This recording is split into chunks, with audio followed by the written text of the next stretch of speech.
And welcome to the Board of Health meeting for Tuesday, December 10, 2019. I'm John Hutchings, Chair of the Board, and to my right is Vice Chair, Commissioner Ty Menser.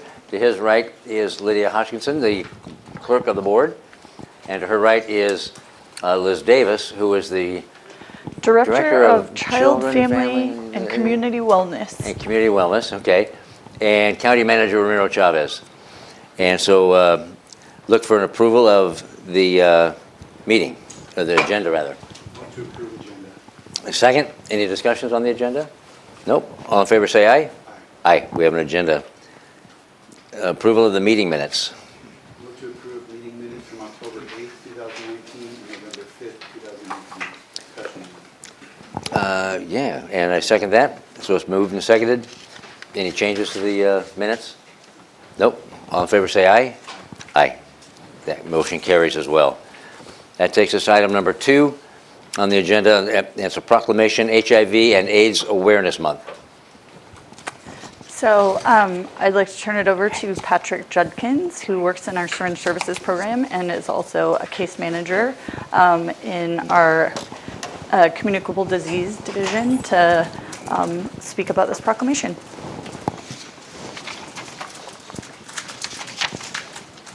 Okay, now what? Come on up. Thank you, Commissioners. Aye. So December is HIV Awareness Month. HIV is still a huge concern for citizens of Washington State, as well as our country and the world. Approximately 40,000 people contract HIV each year in the United States, and hopefully we are going to have an impact on that. We're hopefully starting testing next month. Don't have an exact date yet, but we are working on that, and we're going to be working in partnership hopefully with PCAF, Pierce County AIDS Foundation. They also have an Olympia office, and getting people into treatment and care for HIV. Oh, keep going. Thank you. Is that it? Yes. Thank you. Okay. Any questions or comments? Questions or comments? No, sir. Nope. Chair? No, sir. Read the proclamation. We have a proclamation, yes. Yes, sir. Yes, we do have a guest. Oh, we do? Yes. Thank you. Patrick, do you want to introduce our guest? Or I can, whatever you'd like to do. So our guest is the Executive Director of the Pierce County AIDS Foundation, Eric great. Seelbach. Yes. And so Eric, would you like to make any comments to the commissioners? Sure, thank you. So Thank you, for the Eric. record, my name is Eric Seelbach, and I'm the Executive Director of PCAF, Pierce County AIDS Foundation. We provide services in Pierce, Thurston, Lewis, and Mason counties. We serve approximately 150 people living with HIV out of our Olympia office. And I just applaud you for making a proclamation. HIV isn't over. We can end this epidemic if we have the dedicated resources and political will to do so. And so I just thank you for your willingness to speak about the issue and make a proclamation. Thank you. Well, thank you for coming down as well, Eric. Yeah, my pleasure. And I'd also like to say we attended the World's AIDS Day Empowerment on World's AIDS Day. Yes. And it's always a lot of fun anyway. Yeah, it's a great event. Unfortunately, I had our own event in Tacoma that night, so I couldn't make it. Yeah, and you're right, AIDS is not over. Yeah. Any questions or comments before we read No, the sir. Thank you proclamation? for coming down. You said, Eric, you're Pierce County, but you have an Olympia office? Yes, correct. And how many folks are there that work for you there? We have 6 staff in the Olympia office. Where is that office? 4th and Frederickson, Okay. Thanks. up near Big Tom's. 4th and Frederick, All yeah. right. Yeah, Great location too, up by Big it Tom's. is. It is. They Thank you. got 2 shout-outs now. All right, presentation? Proclamation, rather. HIV and AIDS Awareness Month. Whereas World AIDS Day is December 1st, this day brings together organizations and individuals across the globe to focus attention on the HIV epidemic, increase HIV awareness and knowledge, speak out against HIV stigma, and call for action to end the HIV epidemic. And whereas World AIDS Day has been observed since 1988, with a 2019 theme of Ending the HIV/AIDS Epidemic, Community by Community. And whereas AIDS stands for Acquired Immunodeficiency Syndrome and is caused by the human immunodeficiency virus, HIV, which attacks the immune system, damaging the body's ability to fight disease and infection. And whereas HIV can be prevented in many ways, including taking medication to reduce your risk, called PrEP, HIV pre-exposure prophylaxis, using condoms, limiting sexual partners, reducing risk from injection drug use. And whereas, though there is no cure currently for HIV, effective treatment exists, and with proper medical care, the disease can be controlled. And whereas stigma is negative attitudes and beliefs about people living with HIV and remains a major barrier for people to get tested for HIV, get treatment and other care they need after being diagnosed with HIV, and contributes to those living with HIV and AIDS feeling lonely and being isolated. And whereas in Thurston County, over 300 residents are living with HIV, and on average, 8 county residents are newly diagnosed each year with HIV. Now, therefore, be it resolved, the Board of Health hereby proclaims December as HIV and AIDS Awareness Month in Thurston County, and urges all citizens to learn more about HIV and AIDS, to get tested as part of routine health care, take steps to prevent getting or transmitting HIV and AIDS, and to work to reduce the negative impacts of stigma in our community. We can all help end HIV and AIDS stigma through our words and actions in our everyday lives. Adopted this 10th day of December 2019, Thurston County Board of Health. Yes. Do we have a couple to hand out? We do.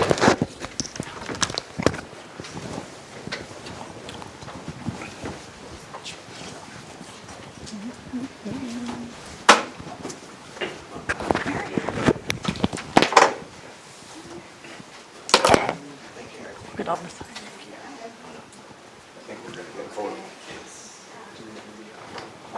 There you go.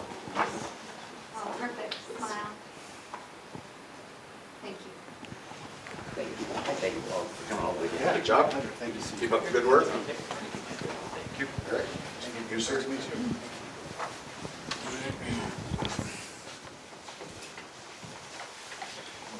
I apologize for the awkward setup. Next is a proclamation for Impaired Driving Prevention Month, and one of the presenters is still en route, I understand. But in the meantime, do you want to? You want to present? Who's going to present then? I certainly can do that on Jesse's behalf, or we Okay, can wait then. for her, or we can move on to the next topic, and Double back. any way is fine. To the Community Engagement Specialist, Jessie Knudsen is not here just yet, so go ahead and. In her place because she doesn't know how long she'll be. Okay. So if you're here in her place, come on up, Susan. I'm not prepared to speak. Oh, okay. Well, This is wonderful. I can speak and Susan can receive. Well, let's not stretch it. Let's just move right into the proclamation. Go ahead Okay. and set it I up, and then we'll actually read have it. remarks. So impaired driving is a significant problem in our community, state, and nation. And Jessie would be here to talk to you about Project Zero, but I'll let you know what her remarks were that she sent to me. Target Zero is a nationwide traffic safety program with the goal of zero serious injuries and fatalities on Washington roads by the year 2030. Each region in our state deals with its own specific challenges when it comes to meeting this goal, but the number one priority statewide is impaired driving because it's linked to the highest number of fatalities. Between 2014 and 2018, 64% of drivers who were involved in fatal crashes statewide tested positive for drugs and/or alcohol. In Thurston County, the positive rate was 70%.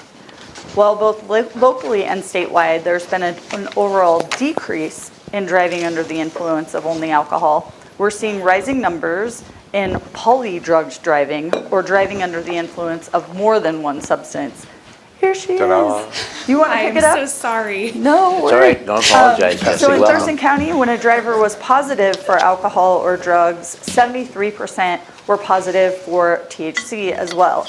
And that's higher than the state rate of 62%. So, Jesse Knudsen, please, Jesse, introduce yourself. Hi. I apologize for being late. My name is Jessie Knudsen. I'm the Target Zero manager for Thurston County, and I work out of the prosecuting attorney's office. So you're all set up for your second paragraph. Excellent. Combating impaired driving is a top priority both statewide and in Thurston County. The Thurston County Target Zero Task Force will be kicking off 2020 with holiday DUI high visibility enforcement patrols. High visibility patrols involve countywide cooperation among law enforcement agencies to create deterrence and change unlawful traffic behaviors such as impaired driving. These patrols make a difference in our community, and they are made possible by the Washington Traffic Safety Commission, the Washington State Patrol, Olympia PD, the Thurston County Sheriff's Office, Tenino PD, Tumwater PD, and TCOM 911. Thank you so much for issuing this important proclamation. Thank you. And- Question? Oh, go ahead. Oh, sorry. Any questions for Jesse? So Just asking, any questions or comments? No, Yeah. thank you for what you're doing, because this is a long time coming that we should be going for that goal of zero. You crack me up. So if I may, can I Well, add? let me finish, because you're right. It's a very laudable target to hit is zero. And all the efforts that have been made over the decades, because we were doing this with Olympia PD, and I was doing it with Tenino PD, getting officers out there and targeting, looking for all these distracted driving and such, impaired driving. So it's critical. So thank you very much, Jesse, for what you do. Thank you. Go ahead, Liz. I apologize for the multiple interruptions. We know that, as was mentioned, prevention is the number one thing that we can do about this, and planning ahead is a very important step for prevention for both adults and for families who have teens to take in order to prevent impaired driving. And so here are some things that the public can do to plan. First of all, have a designated driver. This person can either pick everyone up or collect everyone's keys at the place where you meet up. You can pay for a ride. There are all sorts of ride-sharing apps these days. If a friend or a family member is determined to be unsafe, work together with your other friends and family to prevent that person from driving. For families who do have teens, talk with youth about substance use of all kinds, including marijuana and alcohol and other drugs. And one resource that parents can use is starttalkingnow.org. That gives you a lot of good resources about how to talk to your teen. Make it clear that you don't want your teen to ride in a car with a driver who is impaired, including family members, not just friends or other people that they know. Know about your teen's plans and talk with them about their transportation options. Work with other parents to plan safe transportation for group activities, especially for big events like prom or football games or other special outings. And really encourage your teens to call you no matter the time, no matter the circumstances, and that together you'll work on getting a safe way home. And so by implementing some of those prevention activities in our community, we can help to achieve the goal of Project Zero. Can I add to that? So a designated driver is wonderful, but intercity transit's $1.25 until December 31st, and then zero fare on January 1st, and has expanded service hours all through the weekends. The bus to Evergreen that runs right by my house runs till 3 a.m. on the weekends. So it's a really good alternative for those folks that are looking to stay safe, Thank you very much. including teenagers who are perfectly safe from riding the bus. Good point. So is there a proclamation then? Yes. Impaired Driving Prevention Month. Whereas no person should ever suffer the tragic loss of a family member or friend as a result of drunk or drug driving. And whereas alcohol-related crashes accounted for 29% of all traffic fatalities last year, but are 100% preventable. And whereas the statewide Target Zero plan calls for action to reduce impaired driving so that there are 0 deaths or serious injuries from drivers under the influence of alcohol or drugs. And whereas Target Zero data for Thurston County shows that impaired driving killed 18 Thurston County residents and seriously injured another 34 people over the past 3 years. And whereas studies in Thurston County show that 17% of county high school seniors drove a car after using marijuana in the past month, and 15% drove with someone using alcohol. And whereas there are clear steps recognized by law enforcement, drivers' education programs, and other organizations that can reduce impaired driving by teens, including talking with teens about substance use, knowing the details of their plans, discussing transportation options with them, working with other parents to plan group transportation, and encouraging teens to call home for a ride if safe transportation is not available. And whereas the most effective way to stop impaired driving is to prevent it from happening in the first place. Now, therefore, be it resolved, the Board of Health hereby proclaims December as Impaired Driving Prevention Month in Thurston County and urges all residents to keep our roads safe by supporting enforcement and education efforts that raise driver understanding of the risks of impaired driving and how to make responsible decisions that ensure the safety of all. Adopted this 10th day of December, 2019, Thurston County Board of Health. Yes. So we have a presentation. We'll present you with this and a photo op. Yeah, Susan, go on. And she used all the good driving practices, not pass on the side, but step to one pedal to get here. I was very safe. That's why you're late. Hold this one. Okay. Yeah, thank you. There we go. All right. Thanks, great. Susan Strong, thank you very Oh, much. absolutely. Thank you.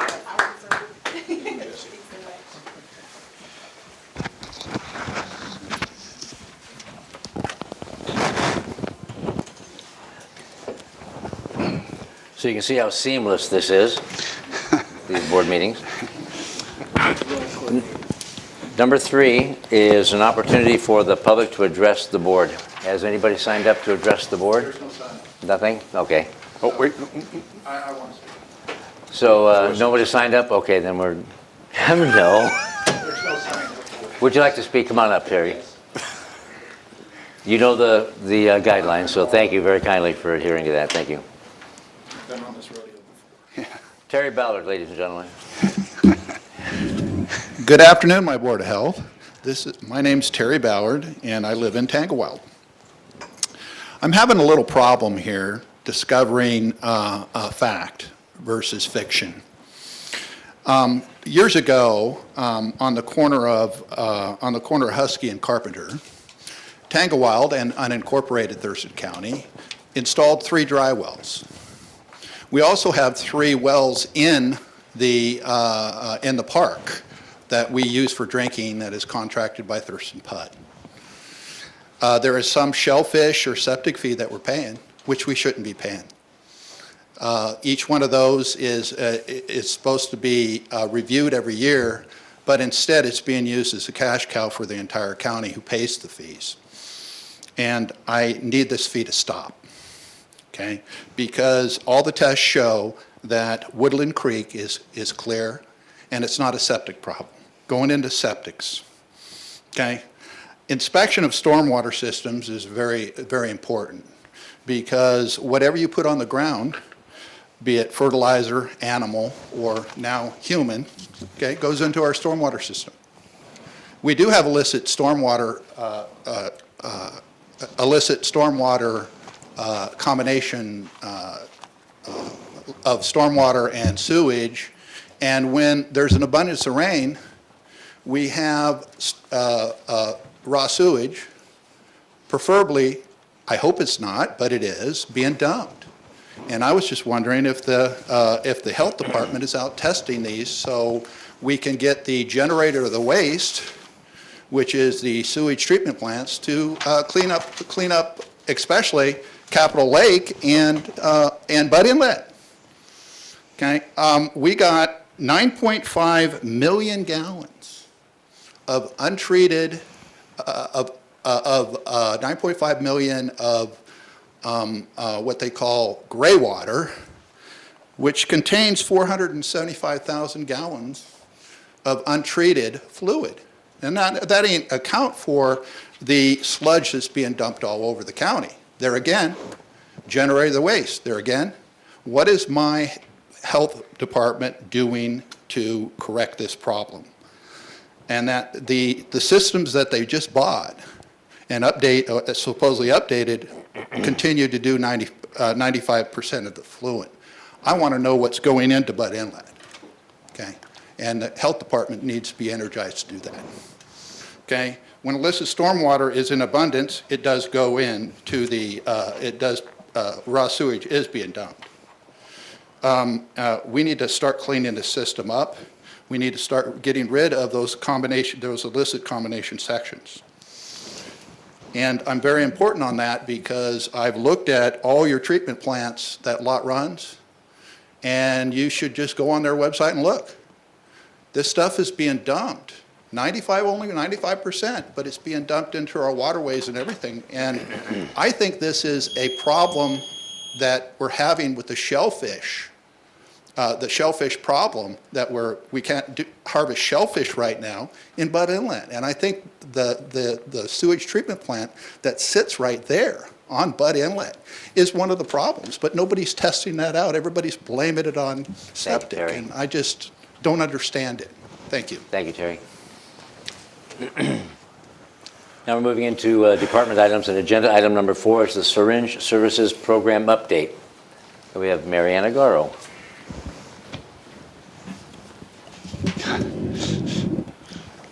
Welcome. Thank you for having me today. I would begin with saying... Please begin with your name and title. Yes, that's would exactly. you? Thank you. Begin with saying, as just a point of orientation, you've seen me here quite a few times before, and I appreciate all those invitations to speak with you. This time I have a new opportunity to come present to you because in October I was lucky enough to become the supervisor for the Syringe Services program here at Public Health and Social Services. So that's today why you see me presenting this particular update for you all. I also wanted to share with you that in the audience are 2 of our Syringe Services program staff, and just introduce them to you. Patrick, who you heard from a little bit earlier, and Monica, who works our Syringe Services program as well. Our other staff person, Nemeth, is working the Syringe Services program today and is not here. What I was going to spend some short time sharing with you is an update on the program, giving you a little bit of background, a little bit about the current services that we're offering, and just a little view into what we're looking at doing in 2020. So make sure this works. Perfect. As background for this, you may or may not be familiar, so I thought I would include it. The Syringe Services program, originally referred to as needle exchange, was actually authorized in Washington State in the 80s. So it's been something that local public health departments and districts could do in the state of Washington for quite some time. The purpose of the program, fundamentally, from a public health perspective, began to serve individuals, people who inject drugs, to prevent HIV. That was where this program began, and in Thurston County, we began operating in 1993. The program has continuously operated since then, so for several decades. The purpose, fundamentally, of the program is underneath that philosophy that went into making it authorized by the state and operating in Thurston County, is that we want to prevent disease transmission, that specifically diseases that are transmitted through injection drug use that involve, for example, HIV is one, hepatitis C is another, and so fundamentally it's a public health program. But, as I will share with you next, there's more to it in terms of what we do. So underneath the way Thurston County operates the program is the principle of what we call harm reduction. Harm reduction acknowledges that people use drugs. This is where we are. When we work with them, that is fundamentally where they are at that point in time. But if staff use best practices, use current science, and how we interact with them, there's the potential for a range of changes beyond just using, making sure that every time they inject drugs that they are using a sterile syringe. The program is much more than that. And so fundamentally, harm reduction is about looking broader at the health implications and preventing a range of things in the community. Working towards positive change based on each individual person's circumstances and readiness to change is kind of the heart of the program as well. That's a social services aspect of the program. When you look at the range of things that we do, you'll see on this particular slide fundamentally that needle exchange component. But to make a program effective, it needs to be more comprehensive. That's what the science shows us. The science shows us that both injection drug use using sterile syringes is important, safe disposals of syringes is important, but you also want to engage in outreach to engage people who could benefit from the service, to connect to that service and engage with our staff. Referral and connection to services is a critical component of that, and that is where that aspect of not only do we want to prevent HIV and hepatitis C, for example, but we'd like to make sure that folks consider and engage in treatment and get the treatment that they need, both from the angle of chemical dependency substance use treatment, as well as health care and any other services that they need. On this particular slide, you see some different colors, and there's a purpose in that to share with you. In more recent years, we've added some components to the program that make it more effective. Overdose prevention is one of those. In 2016, we began offering naloxone at the Syringe Services program. And again, a little bit time after that, Patrick began offering case management services to support people who have hepatitis C so that they can be cured and get access to the treatment that they need. And then also that protects the community by preventing transmission. We're also moving now, as you heard, towards HIV testing in 2020, but we have been offering through Patrick hepatitis C testing. So when we look at the way that the program works, that to us is a great combination of services to support the public's health. One thing I would mention, though, we serve individuals. One of the things that isn't always understood or known is sometimes family members and friends actually also come in and get information, and so that's one of the things that the program in existence and being a trusted, credible location for information, our staff also see folks who would like to talk a little bit about what they can do to support their family. For 2020, the areas of emphasis that we're looking at include offering HIV testing, offering harm reduction 101 training. And I mention that because harm reduction, there's a lot of scientific principles to that really go in how you do your work. And Monica is what we would call an advanced trainer in that area. We are very lucky to have hired her, and she's going to be able to both provide some harm reduction 101 training that ups public health and social services staff skills, as well as offer that to other folks that would benefit from that. We're interested in increasing awareness of the service for those who would benefit directly from it, and improving our outreach, and this actually is one of the priorities that looks like it will most likely be on the new Public Health and Social Services Strategic Plan for 2020 that we're really excited about having in place very soon. Conducting a program needs assessment is on the list. As someone new to the program, I have had the opportunity over a couple decades now to interact with program staff doing different things around different aspects of this program, but comprehensively All of us are going to take a look at how we're doing business, take a look at ways that we can improve both the quality of what we offer and how we offer it. So in 2020, we will be doing a needs assessment, taking a real good look at our data and seeing if there's anything that needs adjusted. And that's pretty much the update, trying to keep on time. So what you see up there is the direct phone number for Syringe Services. The phone is always on. Our staff will answer your questions as you have them. And then our direct email where if you have a question, you can email that and we'll get back to you, one of us will. We are very fortunate in Thurston County to have you, Mariana Garro, our thank senior epidemiologist. Thank you. But I'm going to turn to my seatmates and see if there's any questions you may have or comments. Do you have any time? Mariana, what is the status of like our surrounding counties and whether they offer similar services like Mason, Grace Harbor, Lewis?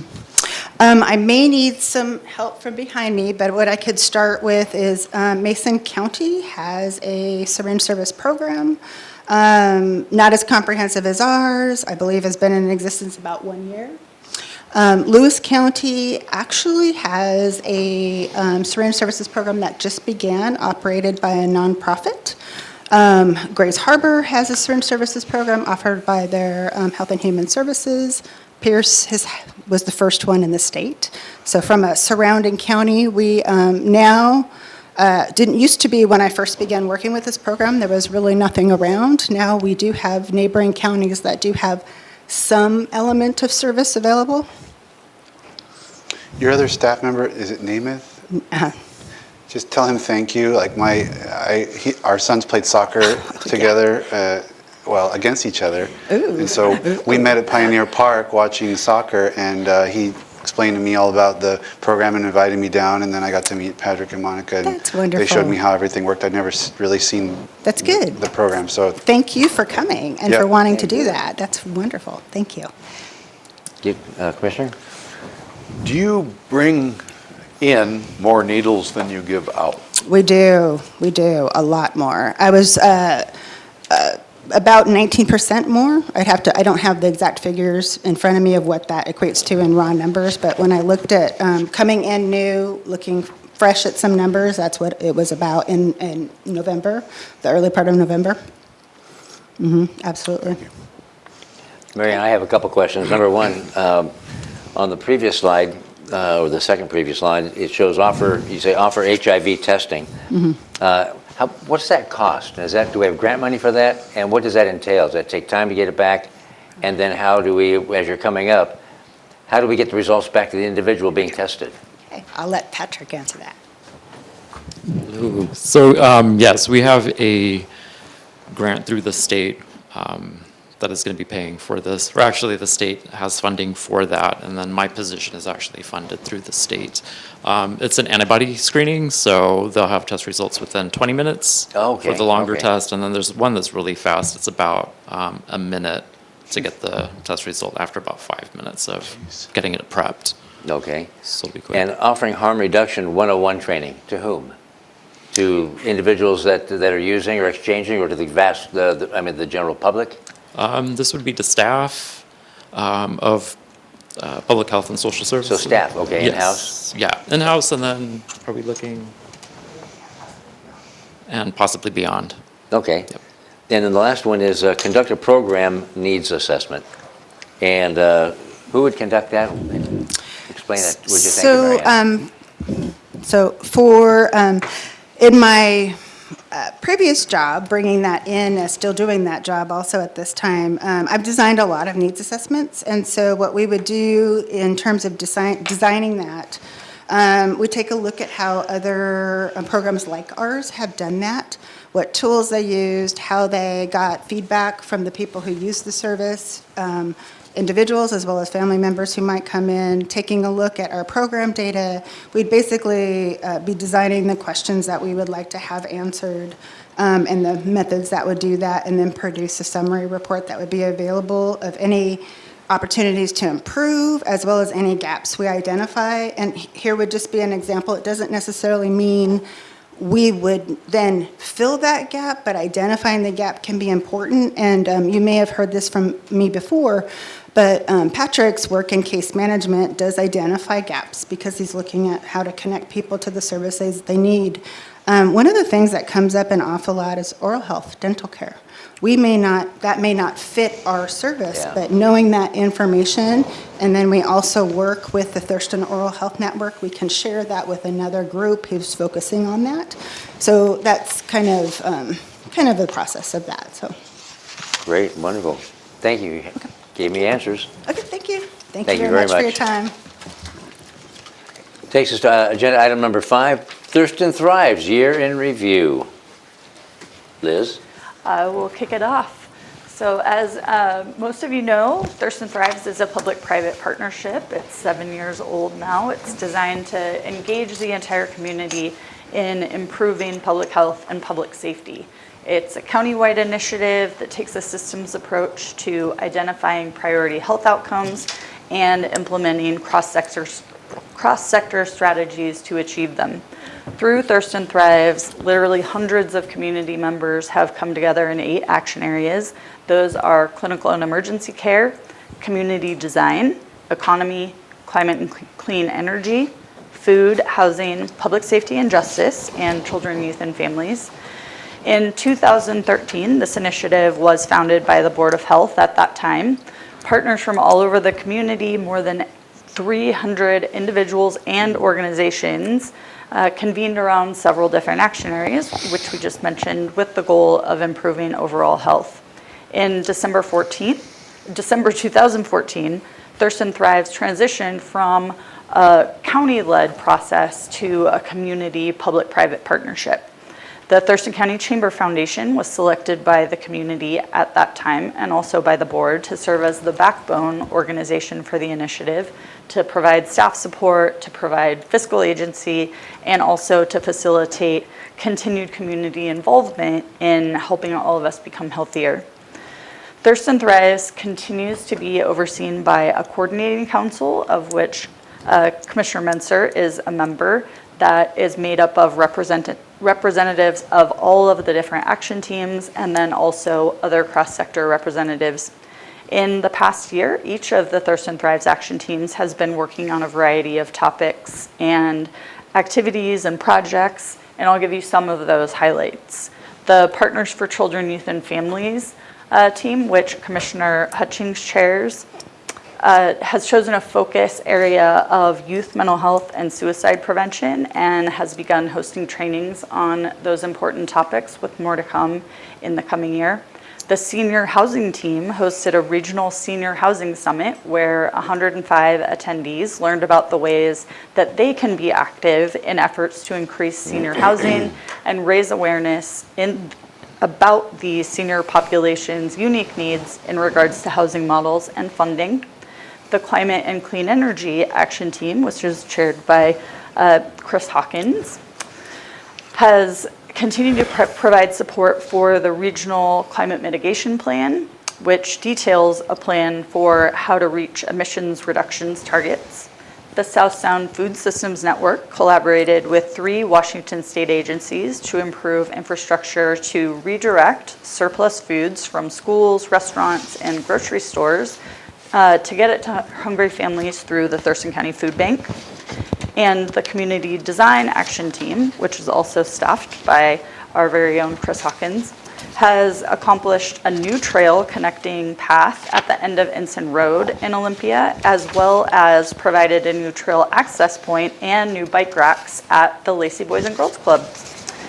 So Thurston Thrives has also been deeply interwoven into our current county strategic plan, including Initiative 1, Improving Health Outcomes for All, Initiative 2, Improving Community Health, Wellness, and Safety, Initiative 3, Collaborating with Community Partners to Reduce Homelessness and Implement Thurston Thrives Housing Strategies, Initiative 6, Proactively Shaping a Strong, Diverse Economy that Provides Equitable Access to Opportunity, Initiative 7, Balancing Community Development with the Preservation of our county's rural character, natural areas, and open spaces. Initiative 9, supporting environmental health and climate stabilization, and Initiative 10, ensuring safe and equitable access to the legal system, its programs and services. So now I'd like to turn it over to David Shafford, President and CEO of the Thurston County Chamber Foundation, to tell you more about the Backbone organization and where Thurston Thrives is headed. Thank you, Liz. Welcome, David. Thank you for being here. Well, it's my pleasure to be here once again. I think it was 3 months ago. I was here providing a little bit of information about Thurston Thrives. It's always nice to be before you. I'm wearing several hats today. One is I'm wearing a hat as your chair of the coordinating council for Thurston Thrives. I'm also the executive for the Backbone organization of Thurston Thrives. And lastly, although it's not anywhere on a title, it is fund development for Thurston Thrives. The critical nature of creating resources as the Backbone organization so that we can operate and fulfill both the vision but also the intent of creating a healthier community, healthier people by collectively aligning our resources and strategies, and that we don't all work within a vacuum, that we all understand how people are engaged in the activity of health. So, and I will add to that every time I come to your meetings as Board of Health, I always learn things. And so for me, it is a high value proposition on being educated on the activities that you do, even if it's just for the first 35 to 40 minutes. The work of the county in health is, I know it's your job, but it is really a good endeavor. And the Chamber is very pleased to be part of the community's effort in creating a healthier community through collective impact and through Thurston Thrives. Liz did a nice job of just throwing a whole bunch of things at you really quickly, a little background, a little bit of some of the highest peaks. Please note that there are activities going on as single conversations with individuals on how to do things better in our community. And as we all know, it's people are the ones that always make impact in our community, especially when it comes to health. You never have enough resources on how you're going to make a place healthier. So it is going to be down to individuals and organizations and people having conversations. The rest of my comments are going to be a little bit about the Backbone organization, what I view as maybe leverage or traction. And I believe we do have leverage and traction right now. We were named as the local forum for the Cascade Pacific Alliance. As you are aware, that's a 7-county collective impact initiative around health. And the reason why that's important to recognize is a regional entity around collective impact views Thurston Thrives as Thurston County's effort as very important to its initiative and its success. Kaiser Permanente Washington utilized Thurston Thrives as part of its their community health assessment process, not just utilizing the collective of the coordinating council, but moving outside the sphere of the coordinating council to some of the action teams and bringing in our community to give them information, provide perspective, and then they develop their plan within that. So it was really a nice high leverage. We also partnered with Thurston County in your development of the health assessment, emphasizing a health equity lens within that process. Held the State of Hope for 2019 with Dr. Chan Hellman. Our good prosecutor continues to beat the drum as Hope as being a wonderful tool and opportunity for us to view how we support human beings, and we were very much, Thurston Thrives has very much been supportive of that effort. It's been a few years since we kicked off this endeavor, so things have changed over those years. And one of the things that has changed is tightening up some of the Thurston Thrives governance and ensuring that everyone has a good understanding on how Thurston Thrives, the coordinating council, and how our effort works. And so we have a standing committee, and generally I don't like to report on committees, but the reason why I want to share this with you is there's ongoing activities to continually evolve the documents needed, the lens which we view things, so that we can be most supportive to the community as possible. In 2020, we will be rolling out a strategic plan. It'll probably be more of a business operation plan in reality, but there will be some strategic components within that, and that will hopefully help communicate better to community about how Thurston Thrives go about its business, where is its emphasis, and how we want to have impact as a community. So stay tuned for some of that. This last year we hired additional resources to back up our director of Thurston Thrives. And so that was really important. Free her up to develop relationships, get outside the office, and provide greater, higher level admin support with her on the back end. And I know you are always conscious and thinking about resources, especially when it's the dollars and cents resources. I'd just like to convey to you that Thurston Thrives, your backbone organization, has multiplied your investment times 4. So what you've invested in, and also be aware, predominantly that's private sector dollars coming to bear. So thank you for providing that seed money, as we'll call it, but it's been the leverage point, it's been the hinge point for us to be able to go out and talk with the private sector and get their buy-off on why healthy Thurston County is important to them. I think I will just end by saying I think there's been some really wonderful and positive evolutions over the last several years. It's still a work in progress. It's a grand experiment.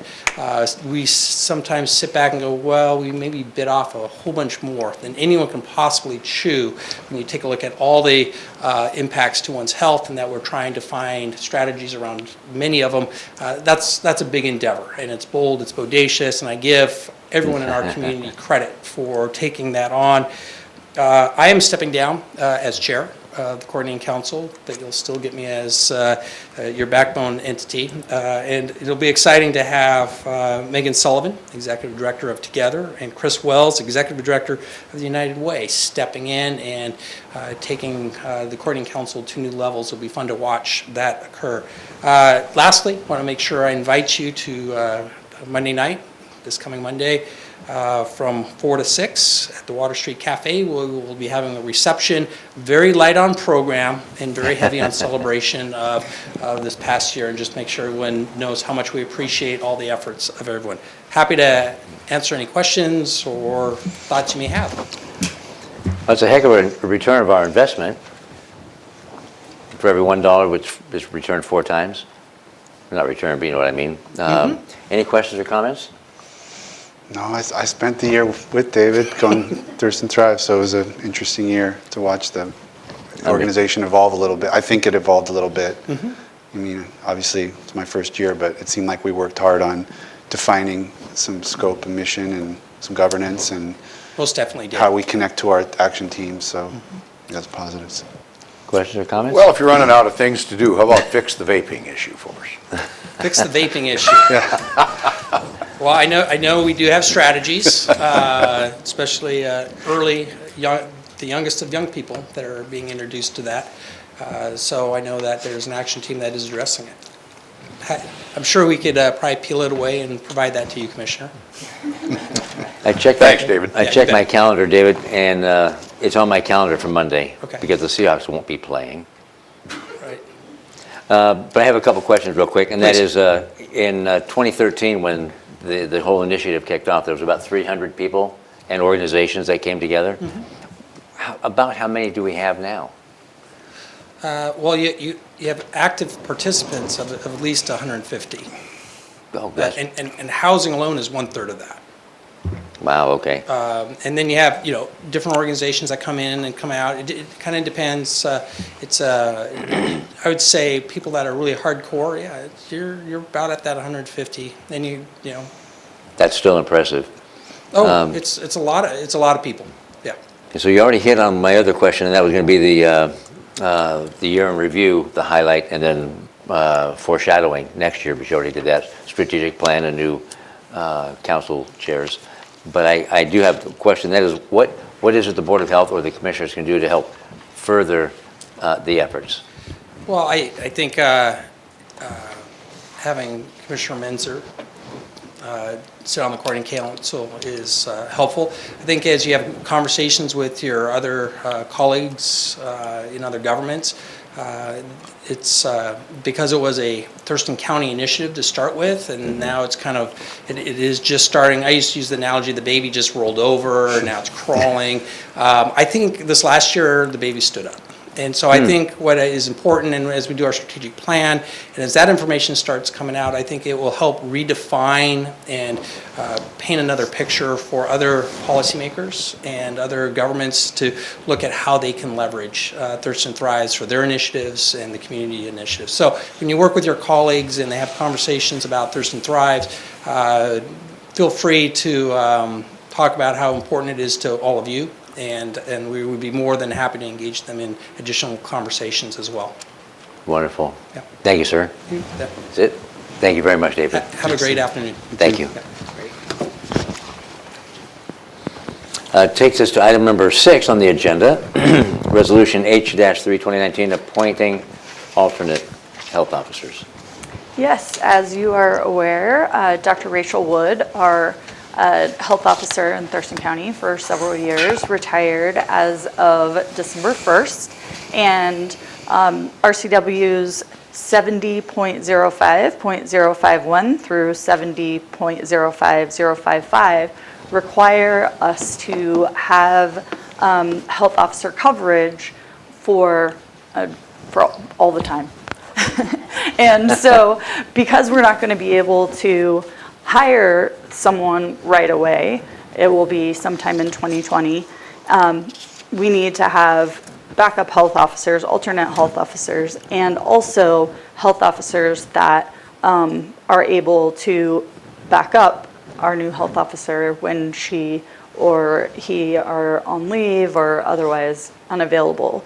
So the proposal that we have before you today, the resolution, is to split up these duties among health officers in other counties. So these are individuals that serve their health jurisdictions and are both doctors, whether that's a medical doctor or a doctor of osteopathy, and also that hold a master's in public health. So it's a pretty rigorous career path. So the alternate health officers that we're proposing to you are for tuberculosis cases, Dr. Chris Spitters from Seattle-King County. For communicable diseases, bloodborne pathogens, bioterror, and standing orders for naloxone, Dr. Kathy Lofi, who is the health officer for the state at the Washington Department of Health. For environmental health, which also includes health officer legal orders that are non-TB, like substantial exposures, school exclusions. Those will be Dr. Alan Melnick, who is the health officer of Clark County. And for vital records, signing of documents that require health officer review, in-person assistance, and other miscellaneous issues, it would be our neighbor, Dr. Dan Stein in Mason County, because he'll be willing and able to work with us more closely because of that proximity. Very nice. Questions or comments? No, sir. Nope. Do I have to read this whole resolution? Are we making a I vote motion? yes, you do. This is a whopper. Or do we have to, or do we do some sort of a motion to adopt attached reference resolution? I think Okay. you just have to Recommended move to action. adopt. I think you have to read it. To read it. As part of the agenda, formal agenda. Yeah. You want me to read it? Okay. Now? Uh-huh. All right, Resolution H3-2019, a resolution appointing alternate local health officers for Thurston County for year 2020. Whereas Dr. Rachel Wood, MD, MPH, was the primary local health officer for Thurston County and resigned from this position effective December 1st, 2019. And whereas while the Board of Health, also known as the board. You just need to read this. You just need to read the action, I'm sorry. Okay, you said resolution. Just the motion. That's what I was going to do. Of the resolution, yeah. All right. Sorry about that. I didn't see Rachel Wood's name in here. I move to adopt Resolution H3-2019, appointing an alternate health officer who is R qualified in accordance with the standards prescribed in RCW 70.05.051 through 70.05.055 to hold the office of local health officer in Washington State for the duration of the hiring period for a new health officer for Thurston County, and henceforth as backup or backups to the primary local health officer appointed by the Board of Health for Thurston County for the year 2020. Second. It's been moved and seconded to adopt the resolution H-3-2019, appointing alternate local health officers for the year 2020. Any further discussion? No, sir. Nope. All in favor, say aye. Aye. Aye. That motion carries. Thank you. Now we turn to the Board of Health members, and we talk about related health activities we had over the last, well, since the last Board of Health meeting, if there are any. Pretty Let's start close with to you, the same Gary. thing I did for the board activity. I mean, water quality, the Puget Sound, the Deschutes drainage, and interaction with Department of Ecology. And that's it. Okay.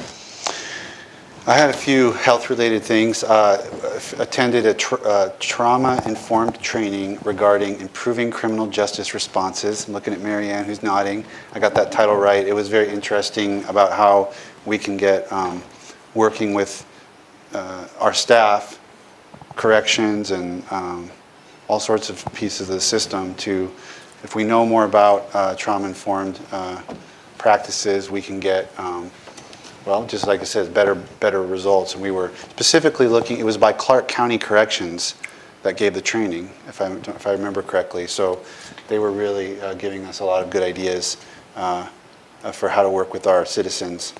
That was a half day.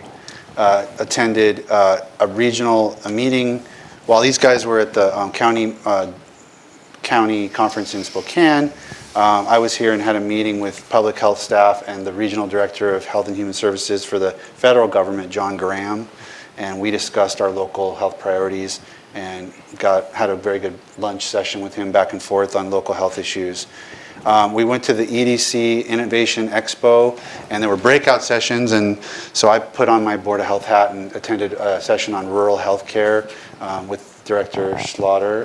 The two of us attended that to hear about some of the things happening in other parts of our region. The most interesting to me was a program in Grays Harbor where they put a wellness center together that really was not focused on maximizing profit, but trying to maximize community health with playgrounds for kids and climbing walls and physical therapy and gym and all different things that just really maximize people to stay healthy without having to get sick. And that was a really innovative approach that they took. Was that a Kaiser? No. It's in Elma, and it's Summit Pacific Medical Center. Summit Pacific, exactly. Yeah, in Elma. That's right. Yeah, Grays Harbor County. So very interesting. And then, of course, we attended the retirement event for Dr. Wood and said goodbye to her.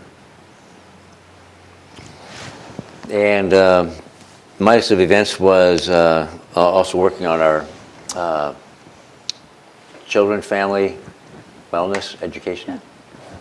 Partners for Children, Partners, Youth, and Families. Yeah, it's a long name. I know, everything is long. We got to cut it down. Recapping our year, but also planning for 2020, where we're going to go, what we're going to focus on as an action team, a steering committee. In Spokane as well, I attended the Board of Health, a breakout session on the Board of Health's roles and responsibilities, and what are the responses to various community events, or not events, but community issues or crises that pop up. When is it our role? Where does our role divide with the Board of County Commissioners? It was a very interesting class. And I'm still working on the side with Dr. Timothy Stokes and his staff at SPSCC regarding bringing Modern Warrior Live to this community in, I think, in March, February, March or April, for our veterans with post-traumatic stress disorder and traumatic brain injury, and for families as well. And it's an awareness, major awareness campaign. Gets people talking, families talking. Other than that, that was it. So now I'm turning to Liz again for the health officer's report. The health officer's report. So just a few things. The staff in the investigation and control of disease division investigated and followed up on 108 confirmed and suspected cases of infectious disease in Thurston County. And there's a list of probably about 12 different infectious diseases that the team investigated, so it's pretty impressive. As of November 22nd, the CDC has received reports of nearly 2,300 cases of e-cigarette or vaping product use associated lung injury, and that's in all 49 states and in the District of Columbia and in 2 U.S. territories. 47 deaths have been confirmed in 25 states and in the District of Columbia. Washington State has had 18 cases of e-cigarette or vaping product use associated lung injury, no reported deaths thus far. Clark County is investigating a new travel-associated measles case that came through the Portland airport last week, and measles cases continue across the U.S. with 31 states reporting about 1,300 cases through November 7th. Wow. A lot going on. Yeah, quite a bit going on. And the director's report. All right. In Child and Family Community Wellness, staff reached over 250 youth at the Latinx Youth Summit at St. Martin's University on November 22nd. Topics included education about vaping, marijuana, healthy behaviors, and also suicide prevention. All nurses in the maternal and child health team have been receiving additional infant mental health training on topics such as perinatal mood disorders, which affect mothers immediately before and immediately after giving birth, and also medication management. On Friday the 22nd, the Washington Department of Health closed Bud Inlet to all shellfish harvesting due to elevated levels of diuretic shellfish poison. It causes nausea, vomiting, abdominal pain, and diarrhea, unfortunately. That's the most commonly reported symptom. Cooking does not destroy the toxin, and the samples had toxin levels of 136 micrograms per 100 grams of shellfish tissue, and the advisory limit is 16. So it was a lot more. The public is advised to always call 1-800-562-5632 or visit the Department of Health Shellfish Beach Closures website for the status of recreational beaches before they harvest shellfish. Thurston County publicized the closure on our websites and social media and with a news release, and park staff posted signs at Burfett Park to warn beachgoers. In our, speaking of Syringe Services, Syringe Services staff have collected 1,349,996 syringes, so almost 1,400. A bunch. 1.4 million, Yeah, a whole about bunch. 1.4 million syringes for disposal through the 14th of November. So that's extremely amazing. 19%, as Marianne said, were for disposal only. So that answers your question about the numbers. Lastly, I want to talk a little bit about the Office of Housing and Homeless Prevention. The Home Investment Partnership Program, which is a federal program, provides grants to states and localities that communities can use, often in partnership with local nonprofit groups, to fund a wide range of activities, which include building, buying, and/or rehabilitating affordable housing for rent or homeownership, or for providing direct rental assistance to low-income people. Every year, the U.S. Department of Housing and Urban Development ranks county performance in comparison to other jurisdictions in Washington. This year, the Thurston County Home Program, which is led by Tom Webster at Public Health and Social Services, when compared to 6 other entitlement jurisdictions in our state, which are a combination of large cities and counties, our home program was ranked number 1. And in addition, Washington State, when compared to all other states, was the highest ranked state. So that means that HUD ranked Thurston County's home program the number 1 in the country. So cheers to the Office of Housing and Homeless Prevention and all of their staff for all their hard work and success. It's pretty exciting. No kidding. What does that mean? I mean, what is it? What are they judged on? That's a great question. I do not know, but I can find out for you. Just curious what exactly we're doing well. Questions or comments, Commissioner Edwards? No, sir. Anything more? Nope. County Manager? Liz? Okay, this meeting's adjourned. Thank you. See you in January.